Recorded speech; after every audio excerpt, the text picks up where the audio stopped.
너무 행복합니다. 우리 큰 박수로 우리 한 목사님 모시도록 하겠습니다.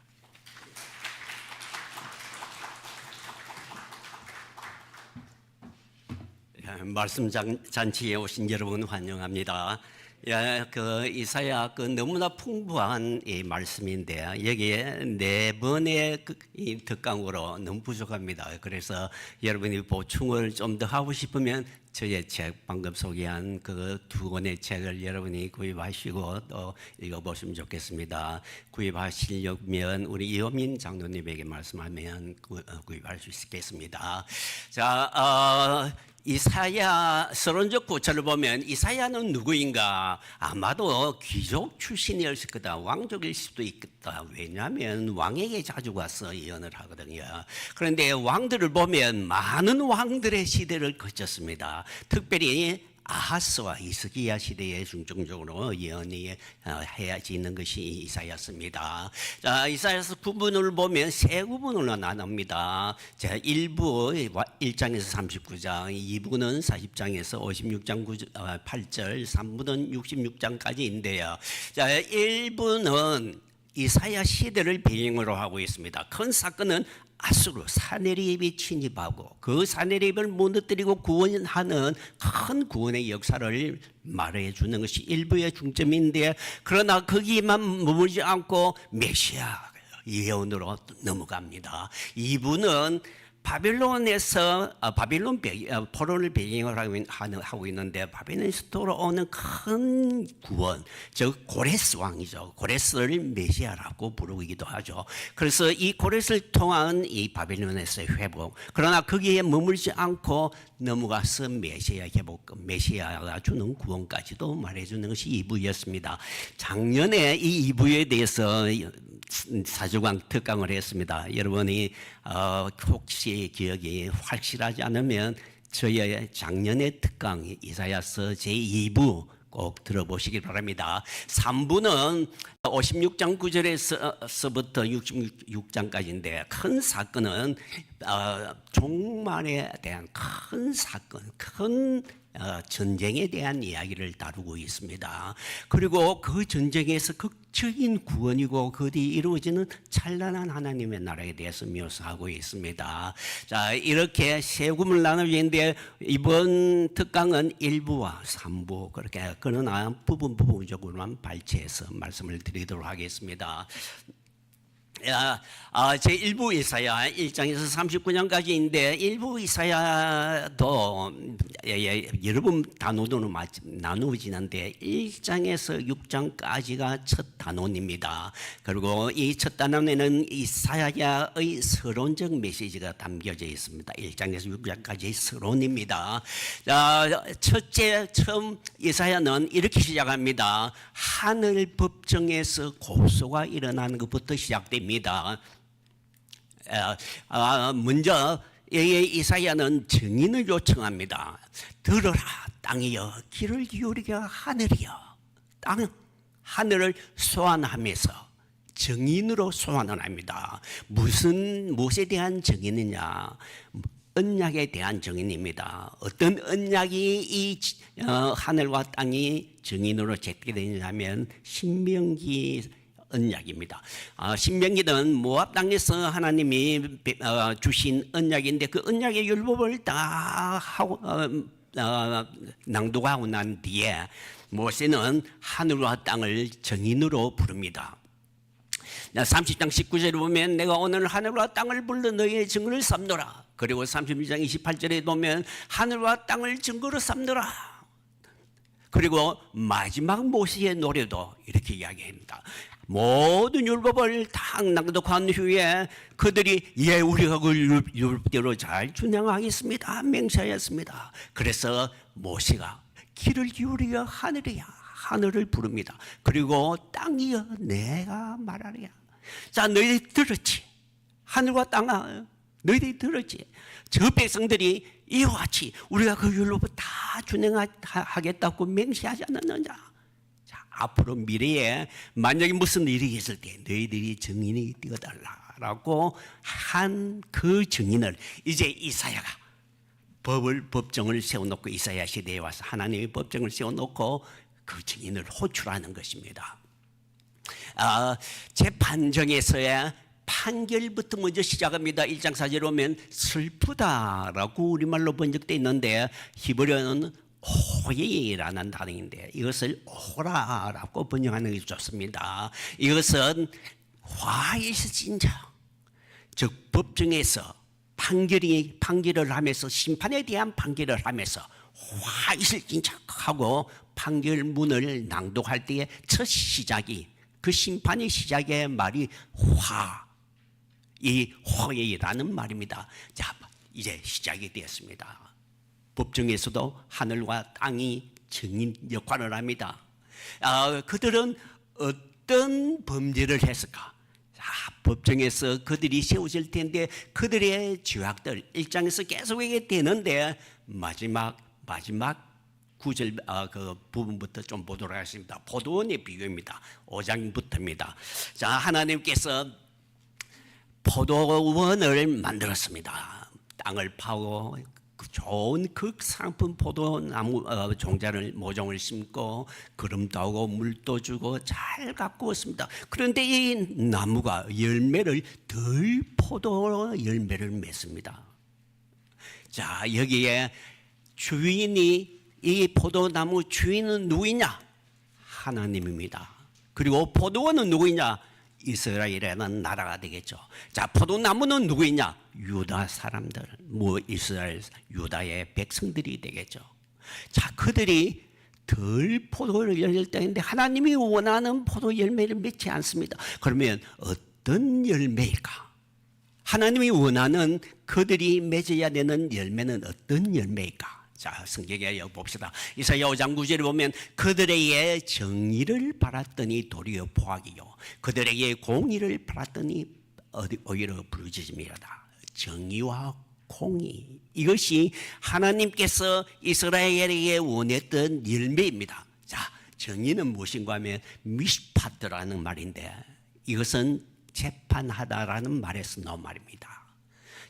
공정한 재판을 통하여 사회 정의가 시행되는 것. 여러분, 재판을 잘 공정하게 하면 악한 사람, 억울한 사람이 그리고 모든 것이 공평해집니다. 그래서 정의로운 사회가 이루어집니다. 이것은 수평적 관계입니다. 이웃과 이웃, 사람과 사람과의 관계에 대한 이야기입니다. 자, 공의는 무엇이냐? 처다카라고 하는 히브리어 단어인데 이것은 백성들이 하나님의 율법을 잘 준행함으로써 하나님이 그래 너가 옳다, 너가 의롭다, 하나님으로부터 의롭다 함을 인정받는 것이 공의입니다. 이것은 하나님과의 수익관계입니다. 하나님께서 이스라엘 백성은 이스라엘 나라에 요구한 것은 이런 나라, 수평적으로 모든 사람들이 재판이 공정하게 이루어져서 정의로운 사회가 이루어지는 것.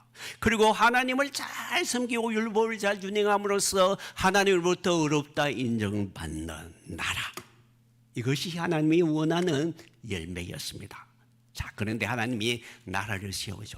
나라를 세워서 누구를 왕으로 앉힙니까? 다윗을 왕으로 앉히죠. 하나님이 다윗을 왕으로 앉힌 이유가 무엇이냐? 목적이 무엇이냐? 역대상 18장 14절 보면 다윗이 온 이스라엘 다스리는 모든 백성에게 정의와 공의를 행하시되 하나님이 원하는 나라, 정의, 수평적 관계, 그리고 공의, 하나님과의 관계. 그래서 이런 나라가 이루어지게 하기 위하여 다윗 왕을 세우는 다윗 왕이 잘 수행을 했습니다. 그리고 그 다음날 그 다음 왕 솔로몬 왕도 마찬가지죠. 솔로몬 왕도 정의와 공의를 행하게 하셨도다. 다윗과 솔로몬의 시대에는 정의와 공의가 있는 나라입니다. 수평적으로 공정한 평등한 모든 사람이 일을 달 수 없는 정의로운 사회. 수직적으로 하나님을 잘 섬기면서 하나님이 어렵다 인정받는 그 나라. 그런데 지금은 어떻게 됐습니까? 지금 상황은 이사야 1장 22절에 전에는 정의가 거기에 충만해 있고 공의가 그 가운데 거하였던 이제는 살인자들 뿐이다. 재판도 엉망이고 하나님을 섬기지 않고 우상숭배에 가득 찼고 정의와 공의가 없는 나라가 됐다. 하나님이 한탄하십니다. 그래서 이제 재판하러 들어가는 것입니다. 하나님의 재판정의 모습을 봅시다. 5장 3절에 보면 나와 포도원 사이에 판단을 해보자. 여기에 판단은 사파트라는 말인데 이거는 재판하다는 것입니다. 자, 하나님이 법정 소송을 일으킵니다. 그 법정 소송에서 누구를 증인으로 세웁니까? 하늘과 땅. 왜? 옛날에 신명기에서 율법을 선포하고 난 뒤에 백성들이 잘 준행하겠습니다. 그것을 그들이 들었지 않느냐. 그런데 이 하늘과 땅이여 너희들이 여태까지 그들이 어떻게 악한 일을 행하였느냐. 증인이지 않느냐. 증언을 해달라는 것입니다. 그래서 재판이 이루어지는데 여기 보면 8가지나 되는 선포가 나옵니다.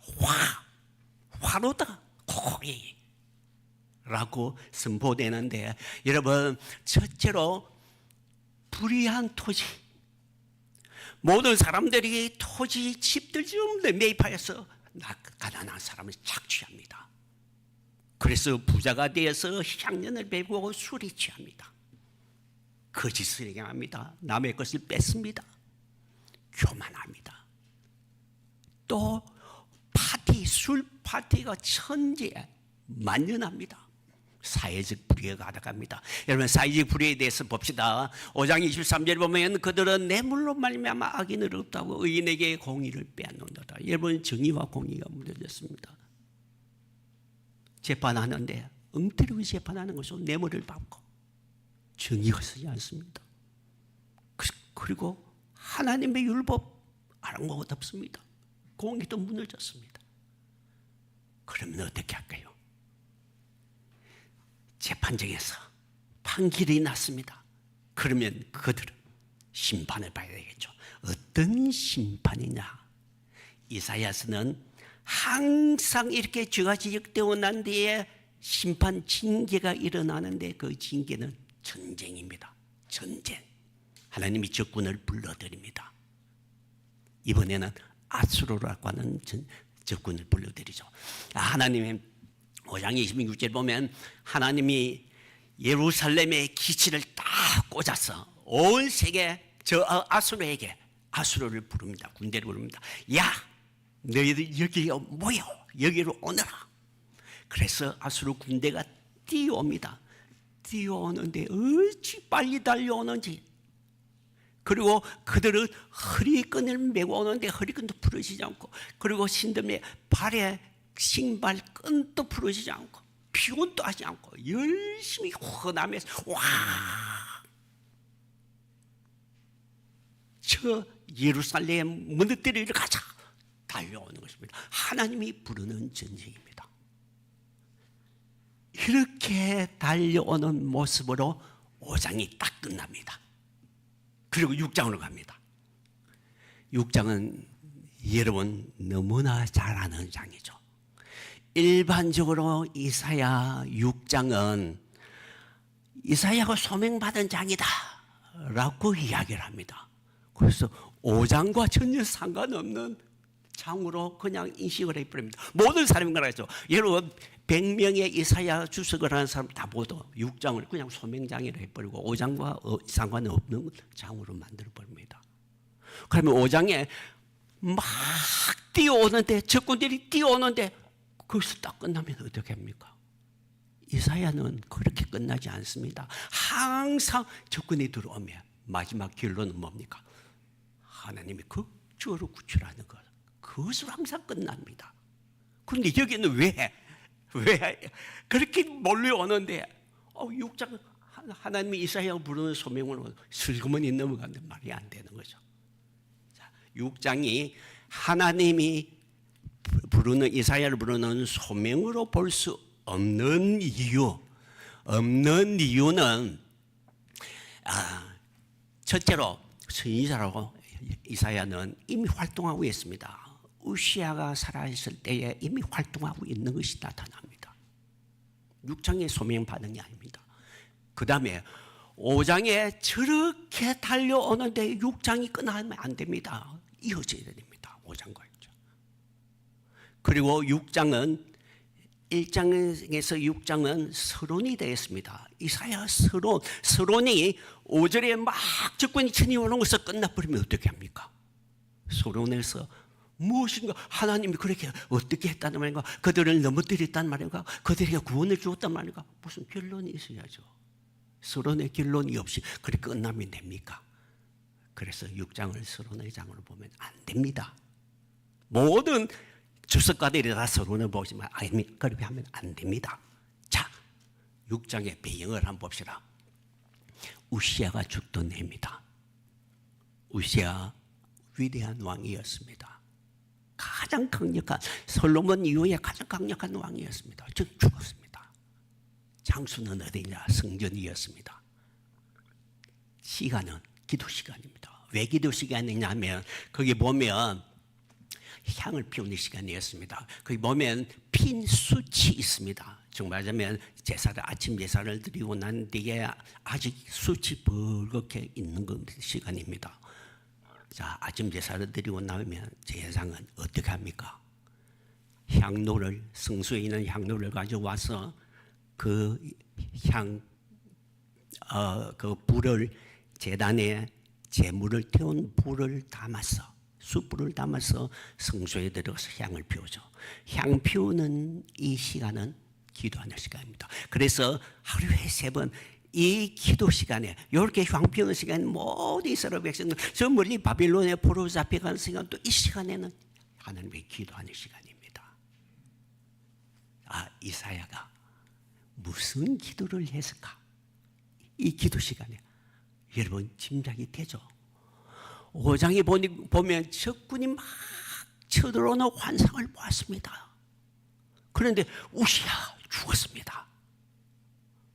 큰일 났습니다. 우시아는 그렇게 위대한 왕이었는데 그 위대한 왕도 죽었다. 그럼 이 나라는 어떻게 되냐? 풍전등화입니다.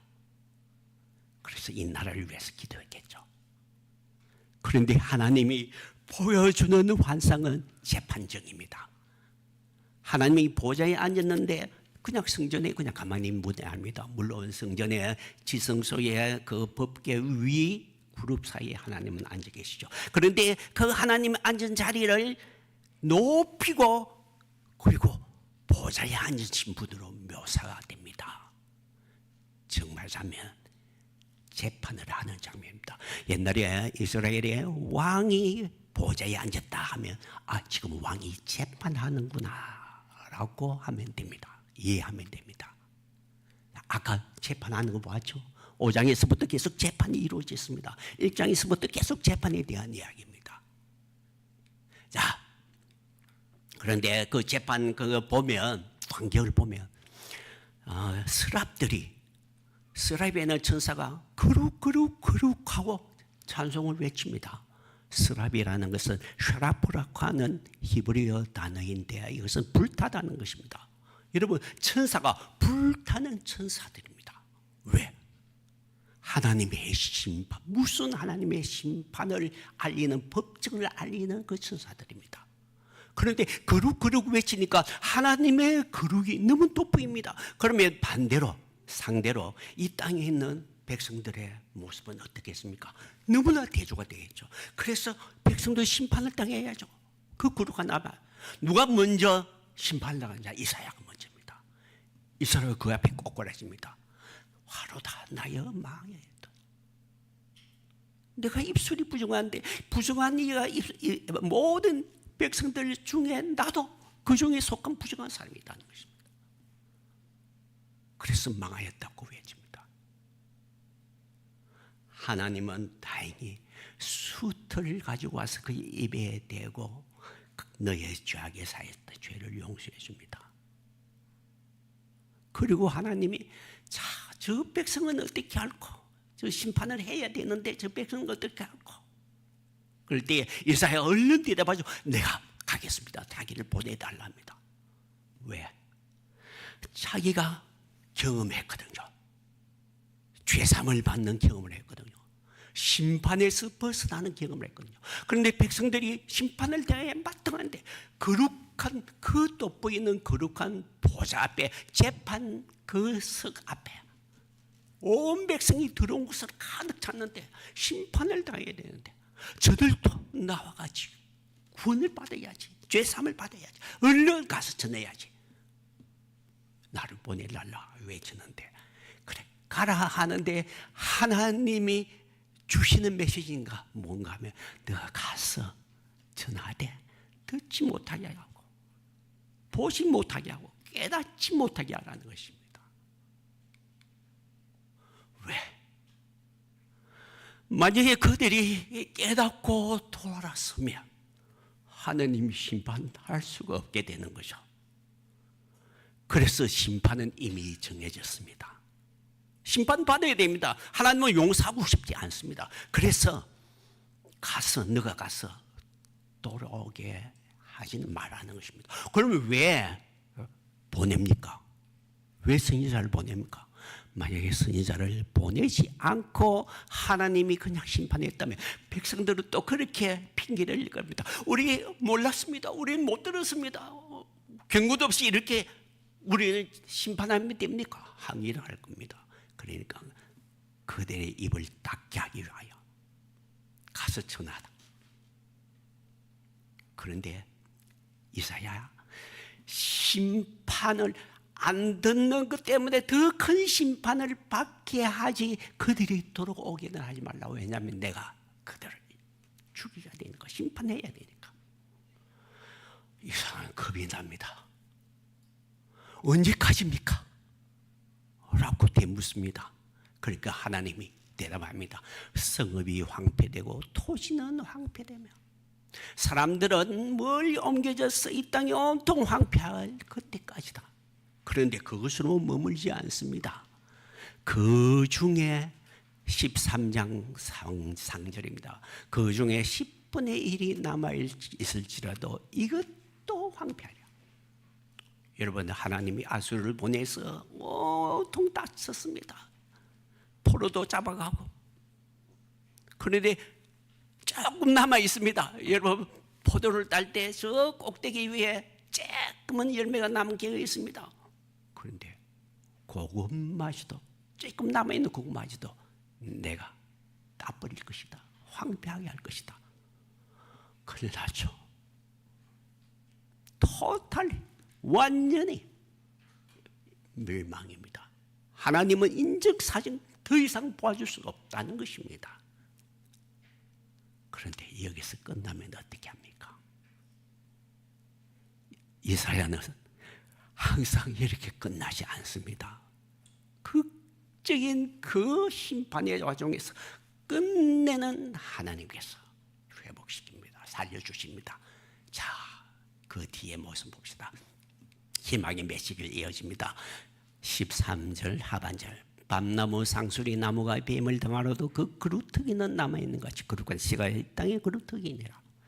하나님은 그루터기는 남겨두겠다. 완전히 베어버리는데, 나무들 싹싹싹싹 다 베어버리는데 그루터기는 남겨두겠다는 것입니다. 그래서 여기에서 남은 자라는 이야기가 나옵니다.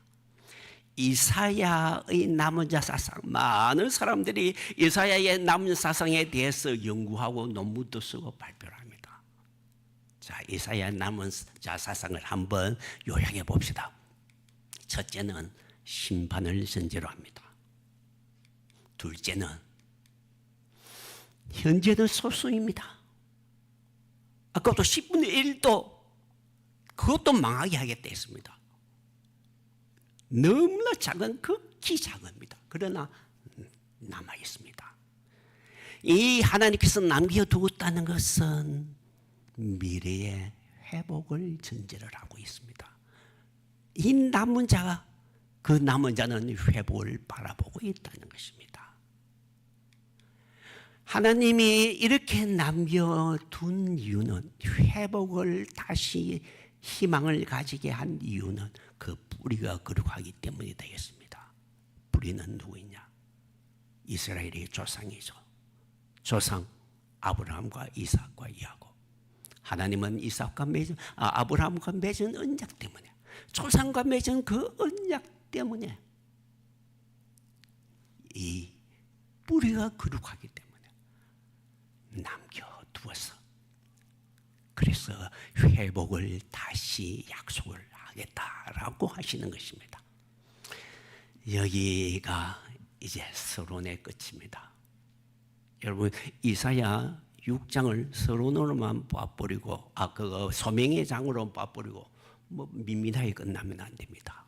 극적으로 침입이 오는데 망하고 황폐가 되고 그런데 하나님께서 그래, 내가 너희의 조상 아브라함과 언약을 맺은 그걸 기억해. 뿌리까지는 뽑지 않겠다. 남은 것을 기약을 하는, 미래를 기약하는 것으로서 이사야 서론이 끝납니다. 본론도 이렇게 전개가 되겠죠. 그죠? 자, 본론으로 들어갑시다. 본론, 첫 번째 본론의 단어는 7장과 8절입니다. 8장입니다. 이 7장과 8장에는 임마누엘이 3번 나옵니다. 그래서 첫 번째 임마누엘 예언을 한번 보도록 하겠습니다.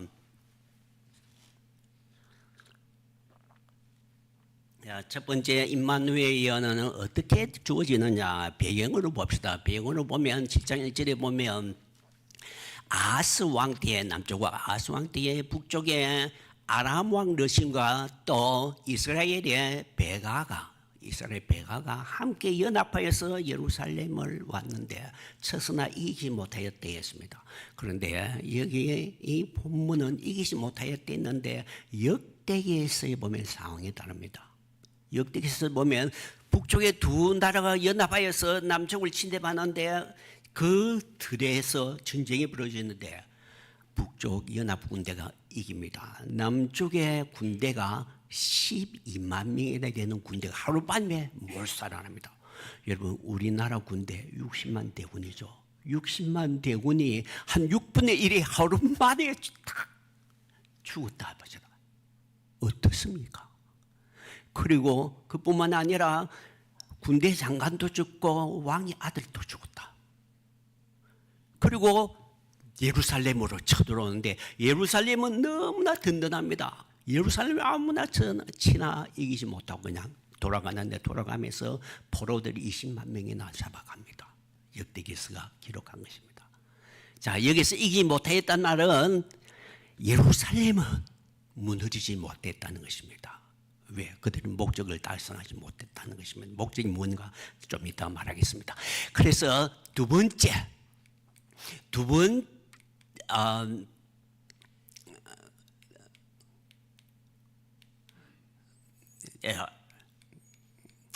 그러면 그 당시에 주변 국가의 정세를 한번 봅시다. 이 정세에서, 이 주변 국가의 정세에서 이 전쟁에 대한 이야기를 해야 됩니다. 북쪽 이스라엘, 남쪽과 북쪽이 분열되어 있죠. 그런데 북쪽 이스라엘이 이때는 나라가 두 자가 북쪽입니다. 북쪽 이스라엘 나라가 두 조각이 났습니다.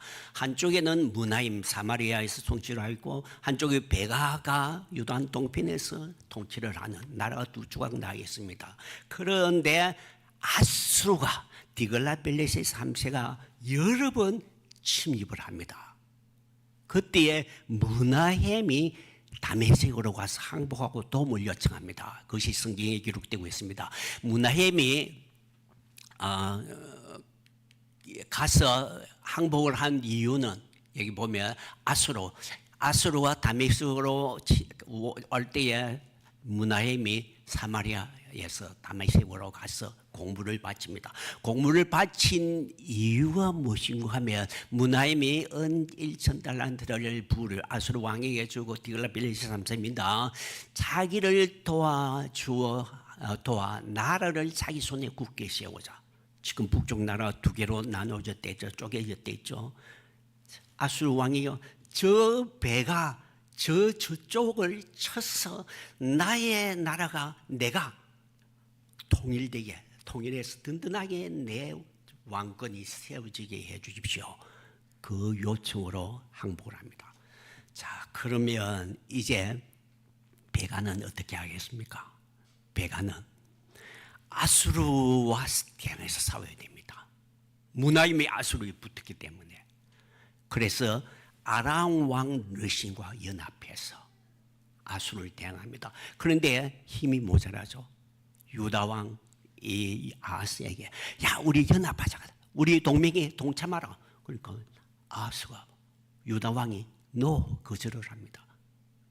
그래서 이 두 나라가 침입을 하는 것입니다. 여러분 침입의 목적은 무엇인가 하면 우리가 이 예루살렘을 정복하고 다른 사람 아하스가 아닌 다른 사람을 세워서 왕으로 한다. 그래서 우리와 동맹을 맺어서 저 아수르를 같이 칠 수 있도록 우리가 연합하기 위해서 저 아하스를 왕을 몰아내자라는 것입니다. 그런데 1차에 크게 졌대했습니다. 크게 졌는데 또 이 두 나라가 연합해서 2차로 또 침입한다는 소식이 들었습니다. 2차의 소식을 듣고 왕이 바람이 떨리듯이 살림 바람이 흔들듯이 뜹니다. 앞에서 크게 당했잖아요. 그래서 두 가지 일을 작업을 합니다. 아하스가 무엇을 작업을 하느냐 하면 첫째는 아수르에게 도움을 요청합니다. 우리를 도와주십시오. 두 번째는 이 기온 샘을 성을 방비를 합니다. 자, 이때에 하나님이 이사야에게 너가 이 성을 방비하고 있는 저 아하스를 가서 만나라. 스알 야숲을 데리고 가서 만나라 라고 합니다. 그런데 어디에 윗모 수도 그 세탁자의 밭 거기에서 아하스를 만나랍니다. 자, 여기가 어딘가 하면 기온샘입니다. 여러분 저기 보면 다윗 성이 있는데 성은 저 언덕 위에 있습니다. 그런데 밑에 기온샘은 저 밑에 있습니다. 기드론 시내 가까이 있습니다. 자, 그래서 여기 보면 거꾸로인데 지금 거꾸로가 지금 되고 있는데 윗모 저 기온샘에서 물이 흘러서 저 아래모 실로아라고 하는 그 물로 흘러가는 그 길에 윗모 흐르는 길목에 아낙네들이 세탁을 하고 온갖 물을 사용을 합니다. 거기 가서 만나라는 것입니다. 자, 왜 여기서 만나라는 하면 아하스가 이런 작업을 합니다. 성벽은 저 위에죠. 성벽은 저 위에인데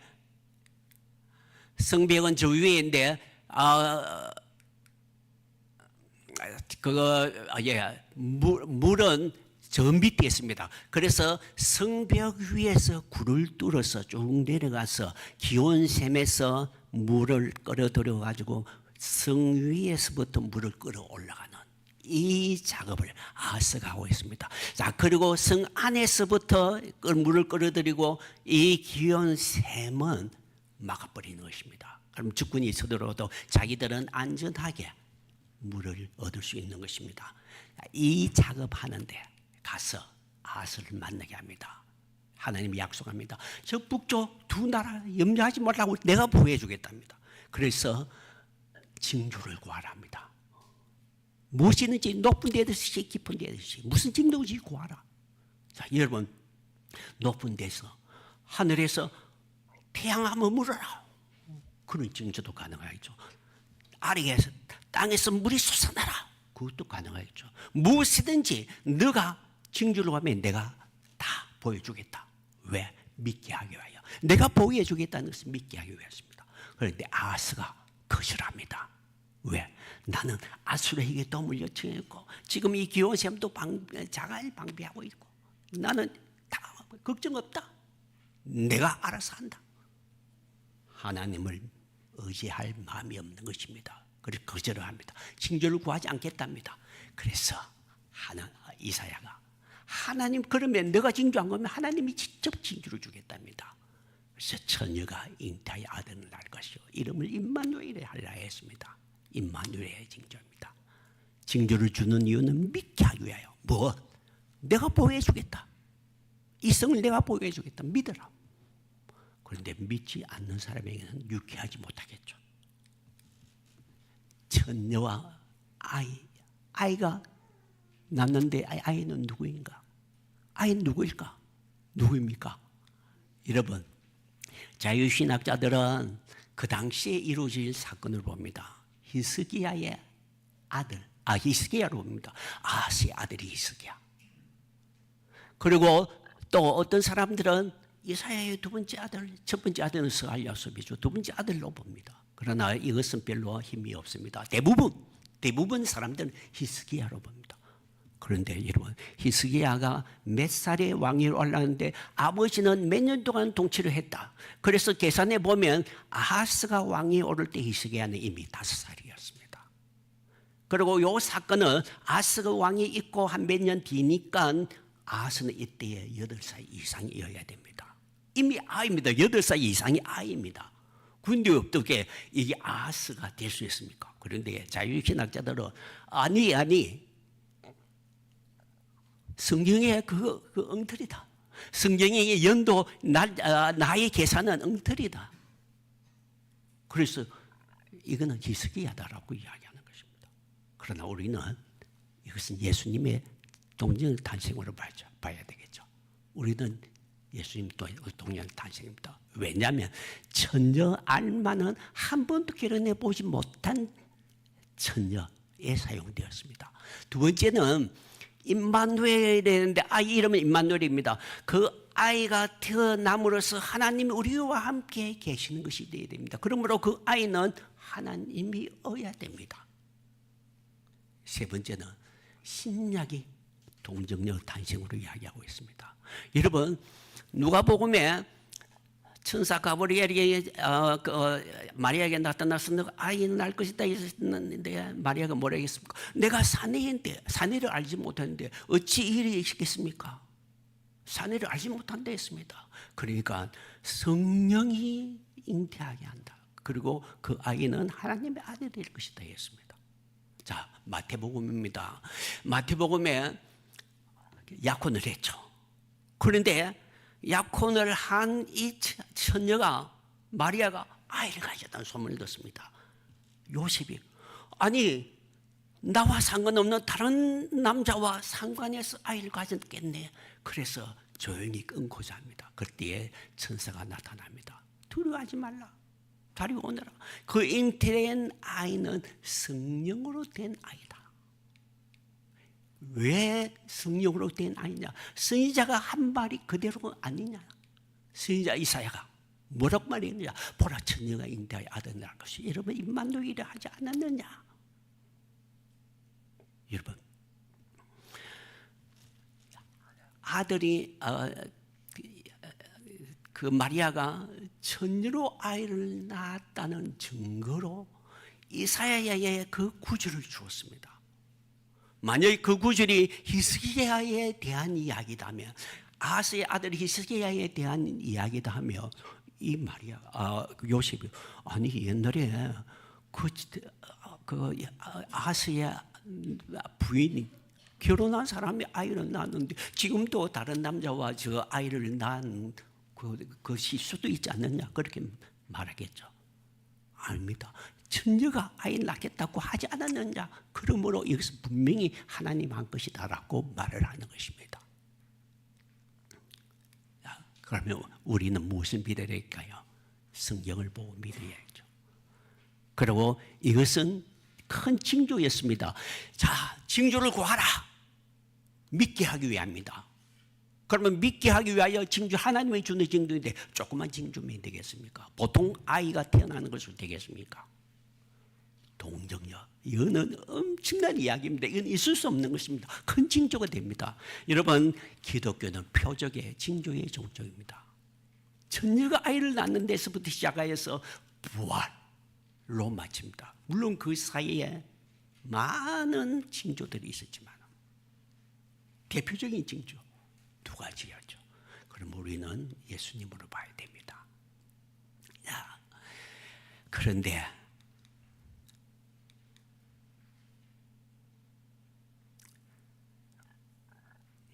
자, 예수님을 보고 여기서 마쳐야 되겠습니다. 다음 시간에 해야 되겠네요. 왜냐하면 시간이 지금 저기 아이들도 있고 하니까 예수님에 대한 임마누엘 예언을 하였다. 다음에 시간에 다시 임마누엘에 대해서 이야기를 하고 우리가 믿는 이 임마누엘 예언이 이래서 태어났구나, 주어졌구나라고 하는 것을 이야기하고, 그리고 이제 우리 목사님 김일승 목사님 나오셔서 기도 잠깐 인도하고 마치도록 하겠습니다.